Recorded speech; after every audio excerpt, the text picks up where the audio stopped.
बऱ्याचदा thyroid पेशंटमध्ये doctor TSHची तपासणी करायला सांगतात. TSH म्हणजे थायरॉईड स्टिम्युलेटिंग हार्मोन. आपल्या मेंदूमध्ये पिट्युटरी ग्लँड असते आणि या पिट्युटरी ग्लँडमध्ये TSH तयार केलं जातं. याचं महत्त्व काय? थायरॉईड ग्रंथी दोन प्रकारचे हार्मोन तयार करते, जसं की T3 आणि T4. ज्यावेळेस आपली थायरॉईड ग्रंथी कमी प्रमाणात काम करते, अंडर ॲक्टिव्ह असते, त्यावेळेस T3 आणि T4ची निर्मिती व्यवस्थित होत नाही. त्या कंडिशनला आपण हायपोथायरॉइडिझम म्हणतो.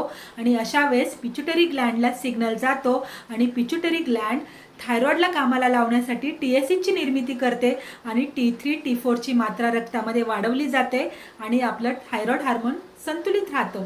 याच उलट ज्यावेळेस तुमची थायरॉईड ग्रंथी जास्त प्रमाणात ओव्हर ॲक्टिव्ह प्रमाणात जर काम करत असेल, T3 T4चं प्रोडक्शन नको त्या प्रमाणात जास्त प्रमाणात जर तयार होत असेल, तर आपल्या पिट्युटरी ग्लँडमधून TSHची निर्मिती होत नाही किंवा ती रोखली जाते. त्या कंडिशनला आपण हायपरथायरॉइडिझम म्हणतो. ज्यावेळेस तुमच्या रक्तामध्ये TSHची मात्रा अतिशय प्रमाणात वाढून आलेली असेल, तर याचा अर्थ असा की तुमची थायरॉईड ग्रंथी कमी प्रमाणात काम करते, त्यामुळे T3 T4 तयार केलं जात नाही, म्हणून पिट्युटरी ग्लँड ॲक्टिवेट होते आणि TSH वाढलं जातं आणि TSH वाढलं की T3 T4 हार्मोनची निर्मिती वाढवली जाते.